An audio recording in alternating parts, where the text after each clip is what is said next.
My name is Harper Lane, 34, a graphic designer, married to Lila. We've been married 7 years, together 9, no kids yet. I believed we were solid and happy. Saturday chores were my love language, weird but true. So I cleaned the garage alone while Lila worked. Dust floated in sunbeams like tiny ghosts. Boxes lined the wall, messy and unlabeled. I made piles, keep, donate, trash, and mixed. That was when I noticed the metal tin. The tin was small, gray, and locked tight. It sat under a crate of holiday lights. I turned it in my hand slowly. The key wasn't there, but nearby tape rattled. I peeled it back and found a key. My stomach dropped like a broken elevator suddenly. I unlocked it and lifted the lid. Inside were papers bundled with a ribbon. I saw a prepaid phone wrapped in cloth. My hands shook as I powered it. The phone lit up with a bright wallpaper. Lila's smile filled the screen with warmth. 2 children hugged her tightly, grinning into sunlight. I didn't know those faces at all. The girl looked 7, the boy 4. They stood in a park near swings. Lila's arms circled them like a mother. I whispered, "No, that can't be right." My heart pounded like a trapped bird. I set the phone down carefully, breathing hard. I opened the tin again with dread. There were envelopes with receipts and documents. I saw a storage unit receipt immediately. There was a lease under a different address. The names on it weren't mine anywhere. A small photo strip showed Lila laughing. The kids pressed faces into her shoulders tightly. The dates matched our last anniversary weekend. I felt dizzy and leaned against the wall. The floor felt unsteady beneath my feet. I told myself to slow down immediately. Panic would not help me at all. I checked the clock and calendar quickly. Lila was on a double shift today. I had hours to figure this out. I opened the phone's gallery and scrolled. Birthday cakes, school pickup selfies, soccer sidelines, and grocery lists. Lila's voice memo said, "I'm trying, I promise." I swallowed hard and took steady breaths. I took photos of every document quickly. I exported the phone's files to a drive. I wrote times and dates in a notebook. I kept everything organized, neat and simple. Facts first, then feelings, I reminded myself. I cross-checked our shared calendar for conflicts. Her cover shifts matched school days exactly. The pattern formed like puzzle pieces clicking. My chest ached with every small confirmation. Memories rewound in my mind like tapes. The work phone she hid once briefly. The cash withdrawals before 3 conference trips. The new storage key on her ring. The weekend she forgot her charger here. The sweet smile that sometimes looked strained. The quick showers after long ER shifts. The perfume that wasn't mine faintly. I connected dots I didn't want. The truth pressed against my ribs. I closed the tin and locked it. I placed everything exactly as I found. I boxed the fear for the moment. I needed proof before any confrontation later. I decided to visit the storage unit. I would verify what was real. I texted my sister to check in. I told her I felt uneasy today. She said she'd call me tonight. I whispered, "Stay steady," and kept working. I finished the garage slowly, moving on autopilot. The space looked clean, calm, and orderly. My mind was loud like a storm. Lila texted a heart and late tonight. I stared at the message too long. I typed, "Okay, be safe. Love you." My thumb hovered over the send button. I pressed send and felt my chest twist. The room smelled like dust and oil. I sat on the step and planned quietly. Sunday mornings used to be our favorite time. Pancakes sizzled while coffee steamed in mugs. Lila flipped them like a pro. We played oldies on the kitchen speaker. I swayed in socks on tile. We joked about brunch lines downtown always. Our neighbors waved during short walks. We held hands without thinking much. It felt easy, warm, and safe. Our friends called us relationship goals sometimes. They loved our Halloween parties and playlists. Lila told funny stories about patients. I teased her about being famous. She worked as a physician assistant downtown. Late shifts were normal in her world. I managed deadlines from my home office. We balanced busy seasons like teammates. That was our story for years. I remembered how we first met clearly. A gallery opening with too much chatter. She asked about my sketchbook confidently. I asked about her sneakers, bright red. We laughed and closed the place down. On our second date, we cooked tacos. She brought limes and a cheap bouquet. I drew her face on napkins. She kept them in her wallet. Our wedding was small in a garden. My sister cried through the vows. Lila wiped her tears with care. We danced under strings of light. The photographer caught our goofiest smiles. We promised to choose each other daily. I believed those words like gospel. We planned kids, someday, after career strides. We said time was on our side. Infertility changed our plans and rhythm gently. Tests, appointments, and quiet car rides. We started discussing adoption with hope. We visited 2 agencies for information. Lila squeezed my hand during meetings. I dreamed of painting a nursery. She measured a wall for bookshelves. We promised to be patient together. Waiting became a new language. But small changes crept in unnoticed. Lila's late shifts became cover shifts. Saturday mornings turned into sleep-ins alone. Weekend coffee turned into quick drive-through. She started using cash more often. Her second phone stayed for work. She stopped leaving it around casually.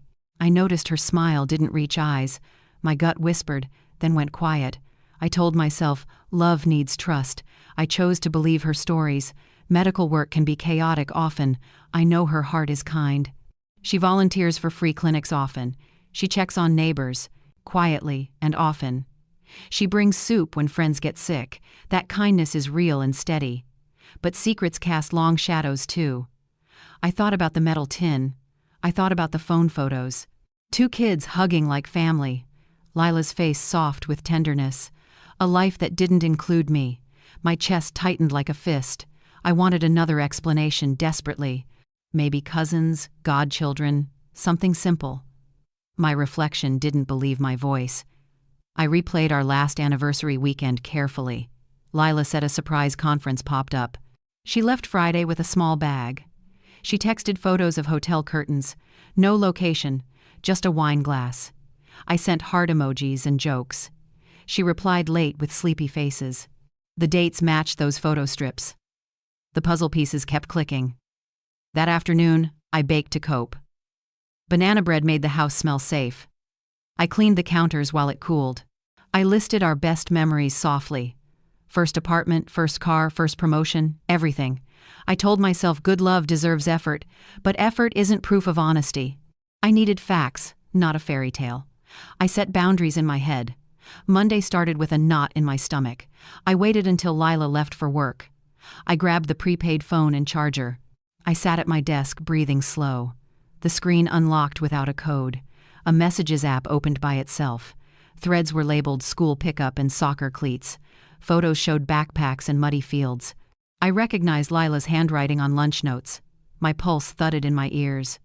I opened the gallery and scrolled carefully. Birthday candles, playground swings, tiny sneakers lined up. Lila's laugh caught in short video clips. The girl called her mommy joyfully. The boy clapped until frosting flew everywhere. Lila kissed their hair in sunlight. My throat tightened with a sharp ache. This looked like a real family, a family I didn't know existed. I checked the contacts list next quietly. School office, coach, Devon, pediatric clinic, and Daniel. My eyes stuck on Daniel's name. The call history showed long conversations nightly. Some calls overlapped my dinner times. They texted about homework and schedules. They split pickups like practice partners. I felt my hands go numb. I opened the Notes app cautiously then. Lila kept lists of sizes and favorites. Jacket size 7, sneakers size 4. Allergy, peanuts carry EpiPen in backpack. Reading log due Friday, practice vowels. These were everyday mom details clearly. Ordinary, loving, constant, and specific notes. I blinked to stop tears falling. The truth was painfully ordinary too. I returned to the metal tin. I unwrapped the ribbon around documents. The lease had a different address. 2 names appeared, Lila Bennett and Daniel Cruz. My breath caught on that line. A storage receipt matched a key. The months lined up with conferences. They aligned with cover shifts exactly. There were birth certificates in plastic sleeves. The girl, Maya Cruz, 7 years old. The boy, Leo Cruz, 4 years old. Mother listed as Lila Bennett. Father listed as Daniel Cruz. I traced the letters with shock. The dates matched the photos perfectly. My vision blurred around the edges. The room tilted like a ship. I found a worn photo album. Lila held Maya on a carousel. Leo laughed with a melted popsicle. A man's reflection appeared in windows. His hand rested on Lila's shoulder. Notes read, "First day of kindergarten." Another said, "Leo's first steps today." A ticket stub marked a zoo trip. The timeline ran across many years. I needed a clear record immediately. I photographed every page and envelope. I labeled files by month and topic. I added voice notes with observations. I exported the phone's data safely. Then I checked our shared calendar. Her overnights matched pediatric checkups exactly. The pattern clicked like stacking blocks. Denial had nowhere left to hide. I sat back and closed my eyes. The house hummed like a refrigerator. I heard cars pass and dogs bark. Life went on outside my window. Inside, my life paused mid-breath. I spoke out loud, calm and slow. "Facts first, then feelings, Harper." I wrote a timeline in order. I underlined every date and location. The truth filled the page steadily. I thought about calling Lila immediately. I imagined her face and answers. Denial, then anger, then sad apologies. I wasn't ready for that yet. I needed undeniable proof gathered first. I needed a plan with steps. I circled the storage unit address. I wrote, "Confirm contents, document everything." I steadied my hands and saved files. I packed the tin neatly and careful. I returned everything exactly where found. I wiped my eyes and stood up. My legs trembled but still moved. I opened windows for fresh air. I made tea and forced a sip. The cup rattled against its saucer nervously. I texted my sister a heart. She replied with a sun emoji. I whispered, "Hold on to light." I started by copying every file carefully. I saved photos, videos, and PDFs. I kept backups on 2 drives. I labeled folders by month and topic. I wanted a clean trail of truth. I opened our shared calendar next. I compared cover shifts to school events. Half-days matched her late clockouts exactly. Pediatric appointments matched her overnights too. Patterns formed like threads weaving tight. I pulled our bank statements and receipts. Cash withdrawals lined up with conferences. Ride shares started near the other address. Grocery charges matched kid-sized snack brands. I circled dates with a red pen. I wrote notes in the margins. The numbers told a simple story. I hated how simple it was. Lies often hide in routine. I checked my text history with Lila. I read our jokes and dinner plans. I compared timestamps to her calls. Her running late messages matched Daniel's calls. I underlined the overlaps in ink. I felt a stab of nausea. 2. The lives were moving in rhythm. I was the silence between beats. That realization burned like ice. I opened the prepaid phone again. I exported message threads to PDF. I kept originals in a locked folder. I printed a few key conversations. They were about pickups and homework. They sounded like any married couple. I hated that normal tone deeply. Ordinary love felt like a weapon. It pierced without trying at all. I enlarged a photo of the key. The storage unit tag number was clear. I matched it to the receipt. The address wasn't far from here. I marked the map with a star. I checked office hours and access. I wrote a list of steps. Photograph everything, take inventory, stay calm. Facts first, feelings later, always. I added a section for legal notes. I wrote questions for an attorney. What are my rights and steps? How to protect my finances now? What documents do I prioritize collecting? Marriage license, lease copies, statements, and timelines. I stapled evidence by category carefully. Building proof felt like building armor. It steadied my breath again. I created a timeline in a notebook. I drew lines for both households. I marked our anniversaries and vacations together. I marked school year milestones and birthdays. The overlaps became a latticework of truth. My heart ached with each crossing. Still, the clarity helped me stand. Confusion had kept me small. Facts helped me grow taller. I thought about the children quietly. Maya was 7, Leo only 4. They didn't choose this tangled situation. Their faces were bright and trusting. My anger softened around their names.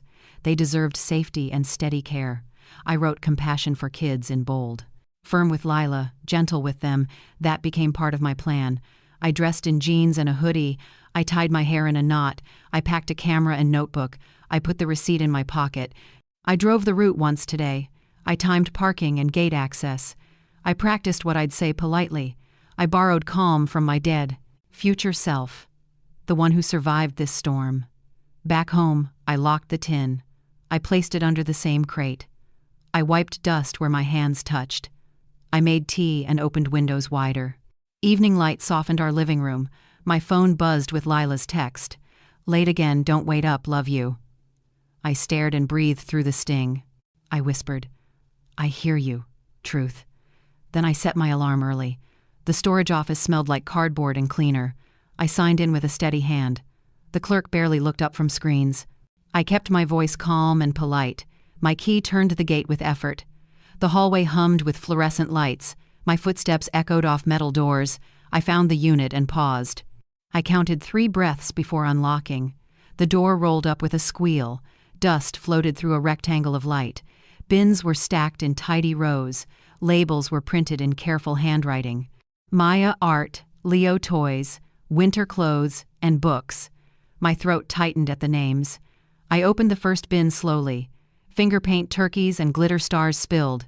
A Mother's Day card said, "To Mommy." I sat on a plastic bin lid. I read the card twice, then thrice. Crayon letters wobbled across the paper. A heart was drawn around Lila. I opened the next bin of toys. A blue truck with chipped paint rattled. A tiny sweater smelled like detergent. I pressed it to my chest once. The ache spread like a bruise. I found a photo album wrapped gently. The cover was soft, pale gray fabric. I opened to a carousel photo. Lila held Maya, laughing into wind. Leo waved with a sticky hand. Notes in the margins marked dates. A zoo ticket was taped beside. "First field trip Lila chaperoned," the caption said. My breaths got shorter and sharper. A man's shape hovered in reflections. In one photo, his arm appeared. A wristwatch caught the afternoon Sunday. A note read, "Thanks, D. Soccer snacks. D for Daniel." My brain supplied. The timeline stretched back many years. I traced the edges of pictures. They felt warm despite the cold air. My hands trembled, but kept turning. I opened a file folder labeled Home. Inside were copies of a lease. Lila Bennett and Daniel Cruz listed. The dates overlapped our anniversaries brutally. A storage receipt matched my small key. I photographed every page, every note. I whispered details into my recorder quietly. "June overnight pediatric checkup," I said slowly. The pattern stayed painfully ordinary. There was a letter under the folder. My name sat on the envelope softly. I hesitated, then slid the paper out. "I split my life," the first line read. I kept choosing later, then later again. She wrote about fear and shame. She wrote about loving 2 worlds. She promised she would choose soon. The words blurred as I cried. I leaned against the cold metal wall. My sobs softened into careful breaths. "Facts first, then feelings," I repeated again. I took photos of bins and labels. I logged every box and contents. I checked corners for more clues. A spare car seat leaned crookedly there. A folded stroller rested beside winter coats. Their life expanded beyond these walls. I closed the album and capped pens. I sealed each bin exactly as found. I checked my list and timestamps carefully. I filmed a slow pan for context. I whispered today's date and time. I wiped my face with sleeves. I locked the unit and stepped back. The hallway felt longer on return. Fluorescence hummed like a warning. Outside, air tasted damp and sharp. I sat in my car, engine off. A child's sweater lay on my lap. I folded it and set boundaries aloud. Protect finances, seek counsel, no confrontations unprepared. Compassion for kids, firm with Lila. Keep records, keep calm, keep breathing. I started the engine and drove home. The sky looked heavy but honest. I set the table like a quiet stage. Documents stacked left, photos centered, phone charged. I placed water and tissues nearby. I texted my sister to stand by. She replied, "Call if needed. I'm here." My hands shook, but my plan held. Sunset light slid across the dining room. The house smelled like lemon cleaner faintly. I waited and listened for her car. The door opened with a familiar click. Lila called my name in a warm voice. I answered from the dining room calmly. She walked in, set down her bag. Her smile faded when she saw everything. "What's going on?" she asked softly. I motioned to the chair across from me. "Please sit," I said, keeping steady. My heart pounded like a drum. "How was work?" I asked first. She blinked, confused by the question. "Busy," she said. "Double shift coverage." "What time did you clock out?" I asked. 7, she said after a pause. I slid the prepaid phone across gently. The lock screen showed that bright wallpaper. Lila's face drained of color instantly. She didn't touch the phone at all. "Who are they?" I asked, voice steady. Lila stared at the table, breathing shallow. "Harper," she whispered. "Please don't do this."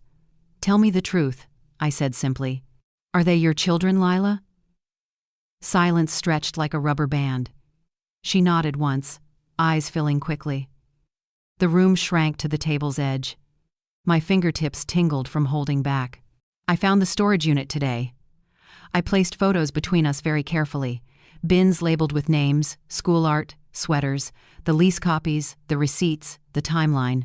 "I documented everything," I said quietly. Lila covered her mouth with her hand. She stared at the photos, then me. "I was going to tell you." The words landed like dull stones. "Tell me when?" I asked calmly. "After what milestone?" I leaned forward slowly. "After our next anniversary or holiday." Lila shook her head, tears falling now. I kept choosing later and later. Her shoulders collapsed under invisible weight.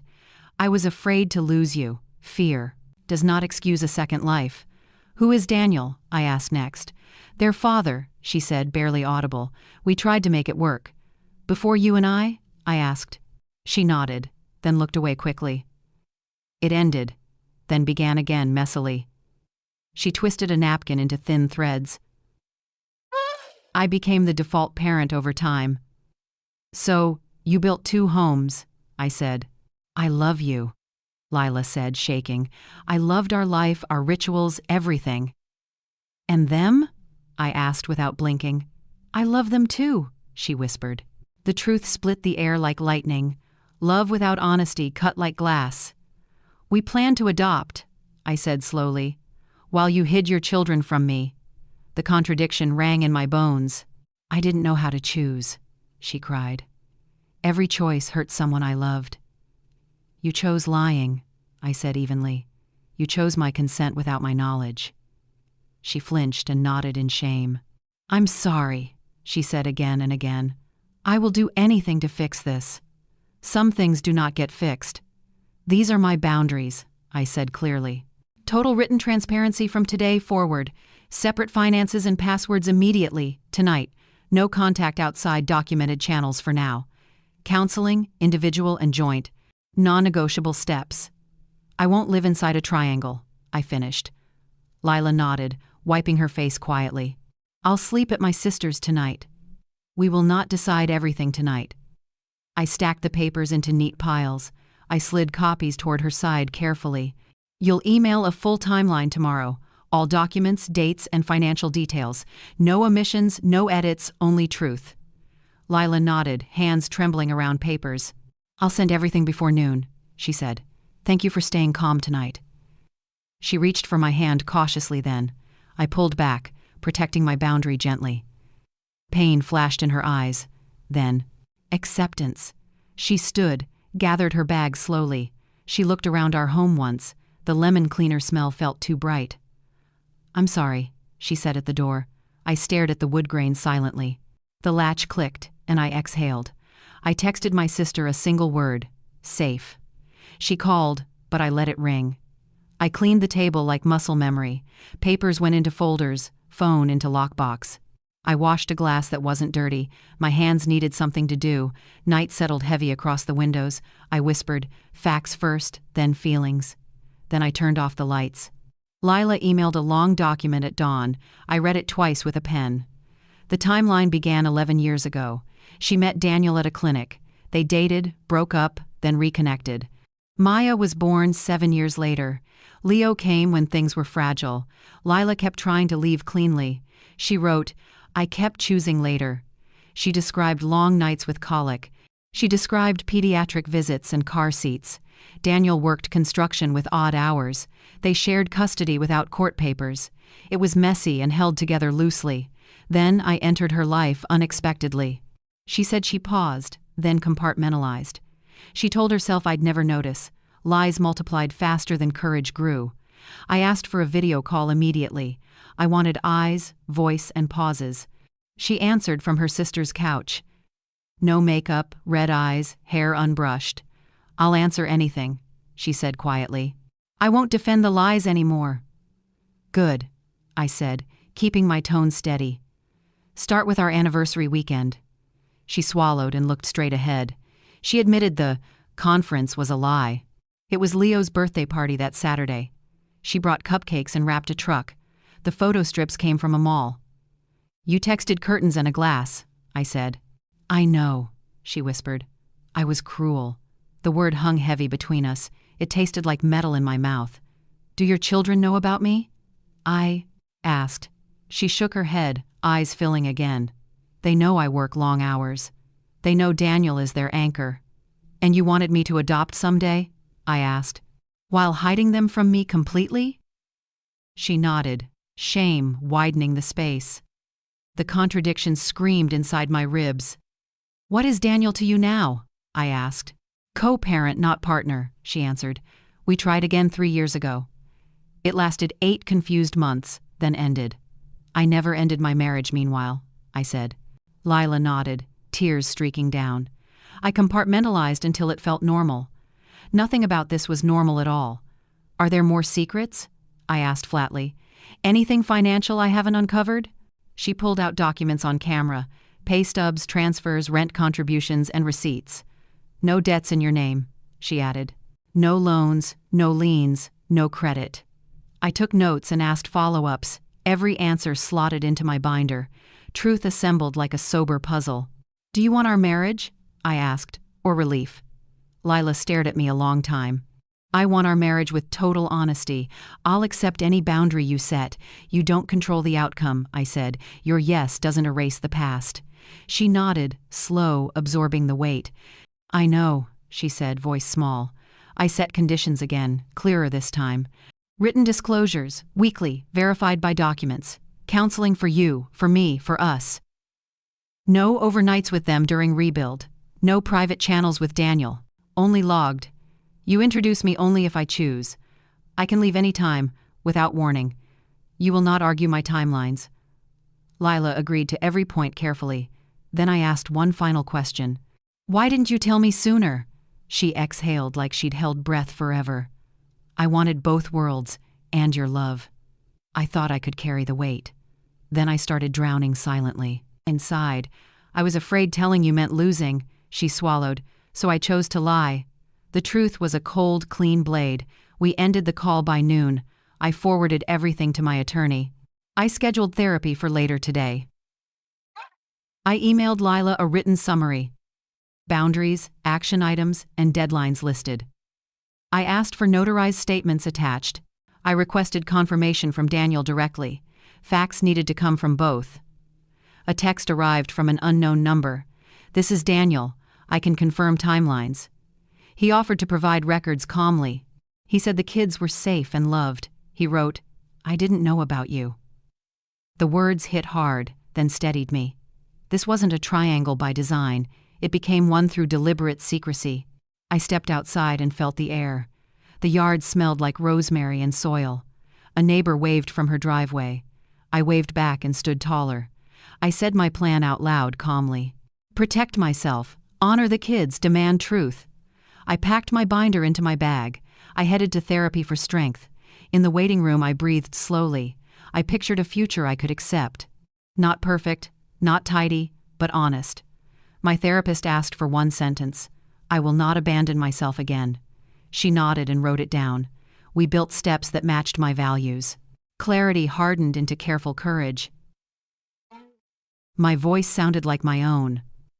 I met with an attorney first thing. I brought my binder and timelines. She reviewed documents with a highlighter slowly.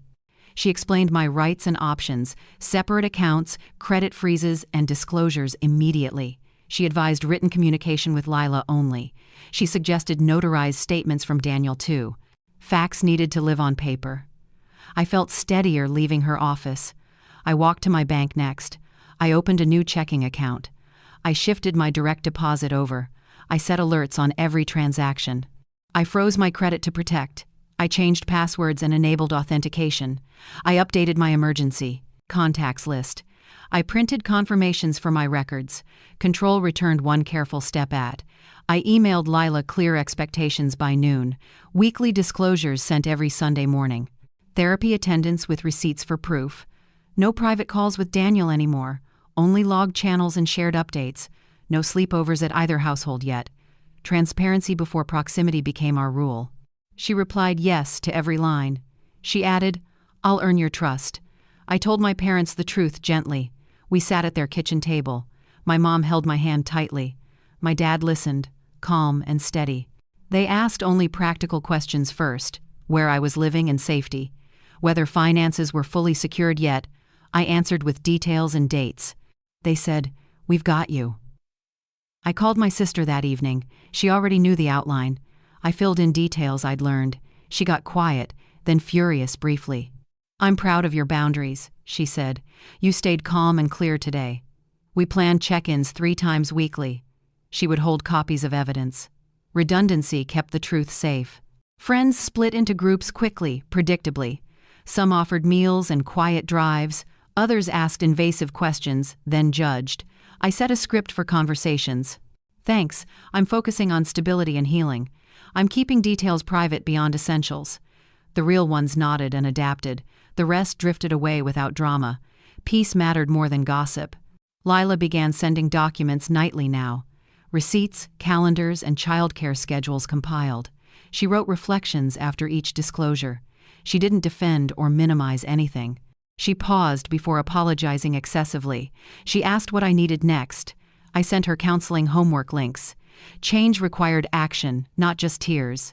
I watched patterns instead of promises. Daniel emailed a formal statement calmly. He confirmed custody routines and timelines. He attached rent receipts and transfers. He stated he knew nothing before. He wrote, "I'll cooperate for the children." He asked nothing from me personally. I appreciated his clarity and distance. Adults could act like adults here. It eased some weight on shoulders. Grief still moved through me daily. It came in waves, not schedules. It hit during coffee and emails.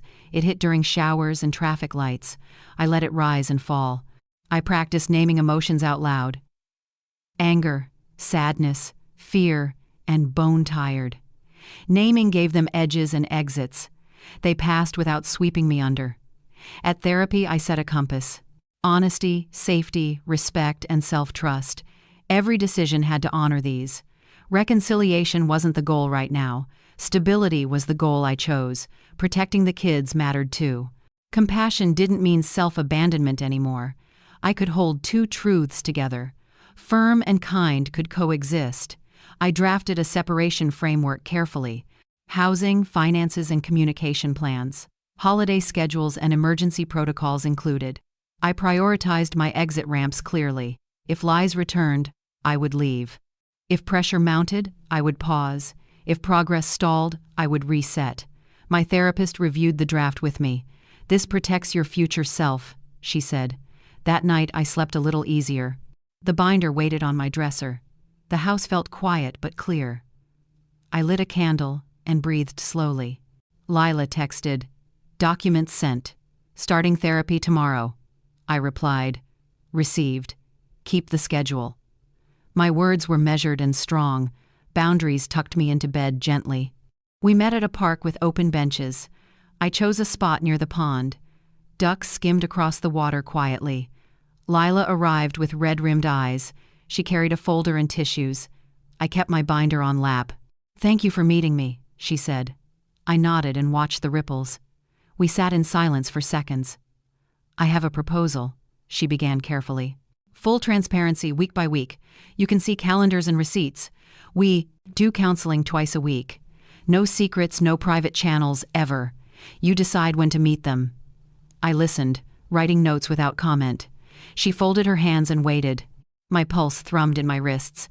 First, ground rules, I said calmly. I won't live inside a triangle. No mixed messages with Daniel anymore. All communication stays documented and shared. No sudden plans or surprise visits. You respect every boundary without debate. You don't set my healing timeline.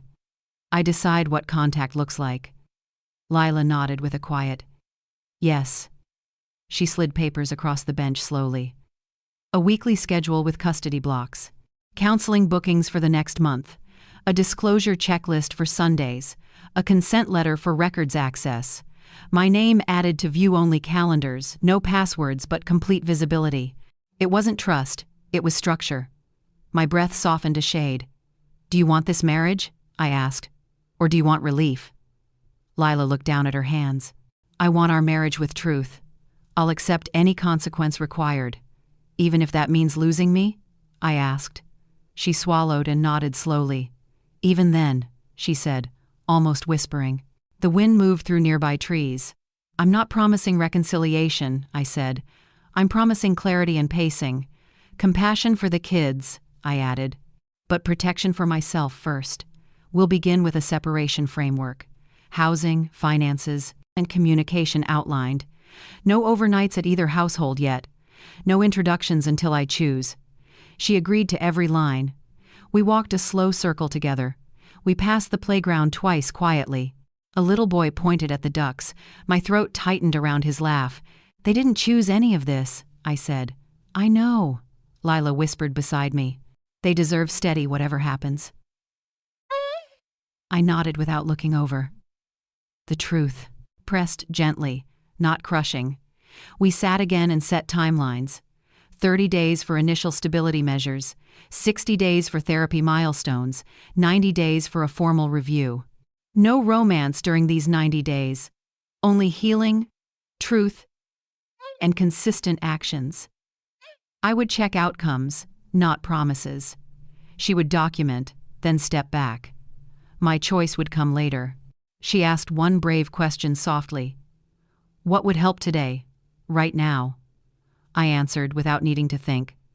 Space, silence, and follow through. Send documents without extra words. Show up for therapy and schedules. Answer questions with dates and proof. Do not ask for reassurance. She nodded. Tears gathering but steady. We stood and faced the water. I felt tired but grounded again. This is the crossroads, I said. Not an ending, not a beginning. Just a place to choose direction. I shook her hand instead of hugging. Professional, distant, and respectful boundaries, she whispered. Thank you for meeting me. I walked to my car, breathing evenly. At home, I filed the papers. I updated my separation framework draft. I added dates, rules, and sign-offs. I emailed copies to my attorney. I texted my sister one sentence. Crossroads plan set, 90-day review. She replied with a heart immediately. I made tea and stood by windows. The sky held a silver edge.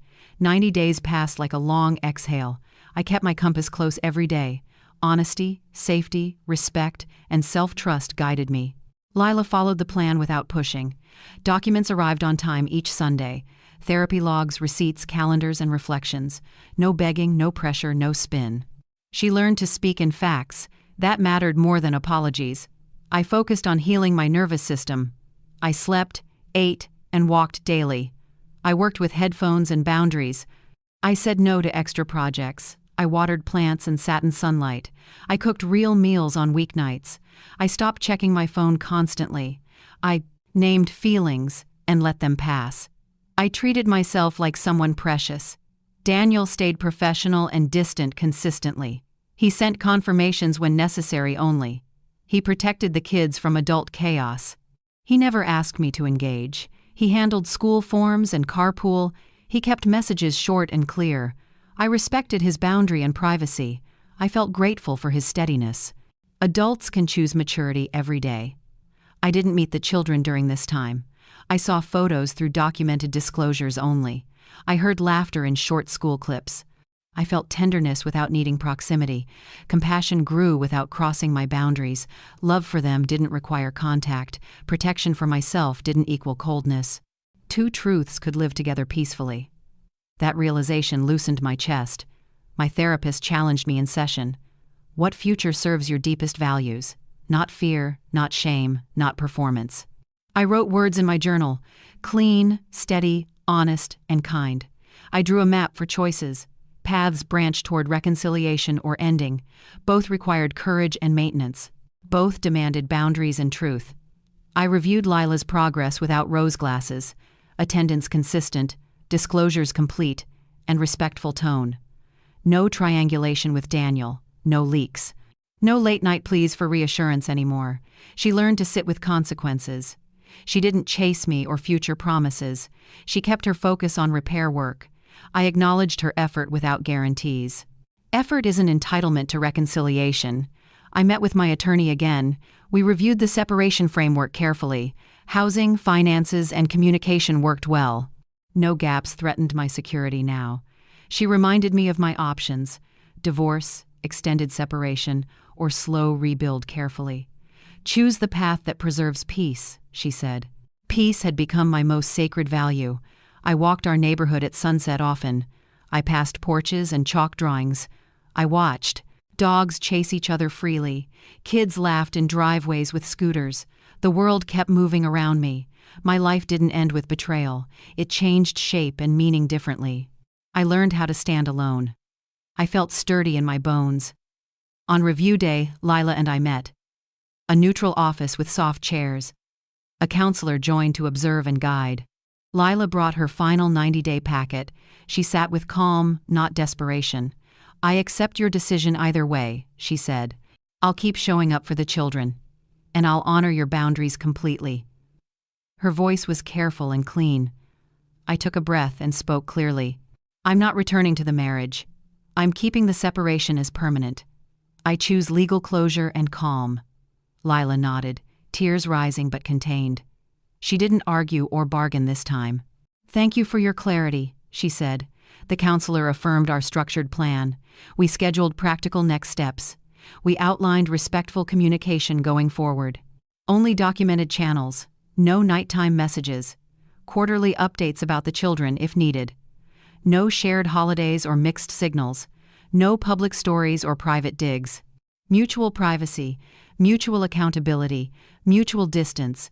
We signed addendums to the framework. Pens moved across paper with certainty. Clean edges protect tender hearts. I drove home under a pink sky. The house smelled like rosemary and lemon. I set my keys in the bowl. I opened windows to let air through. I put the binder on a shelf. It was part of my history now. Evidence and lesson, not identity anymore. I brewed tea and sat quietly. My chest felt spacious and warm. I donated the extra bins from the garage. I kept one labeled Future Joy. Inside, I placed a blank journal, a map of a hiking trail folded, a note to myself on cardstock. "You didn't abandon yourself this time." I smiled and sealed the lid. I stacked it where daylight reached. I chose a life that fits. That night, I wrote to the kids silently, not to send, but to honor compassion. "I wish you safety, laughter, and steady love. I hope your grown-ups choose truth. I hope your hearts stay soft." I folded the page and tucked it. I turned off the lamp and stretched. The room felt light and honest. I slept without flinching at shadows. Morning brought ordinary grace and quiet. Coffee steamed beside my sketchbook. I drew a small house with windows. I added sun, herbs, and 2 birds. Not everything broken needs replacing quickly. Some things deserve a gentle ending. Some lives need clean restarts now. I chose truth over fear today. That choice became my future. Did this story touch your heart? Hit that like button to show your support. Share your own similar experiences or thoughts in the comments below. Your stories matter to our community. If this resonated with you, please share it with someone who might need to hear it. For more real-life stories like this that inspire and empower, don't forget to subscribe. Remember, trust your instincts. They're usually right.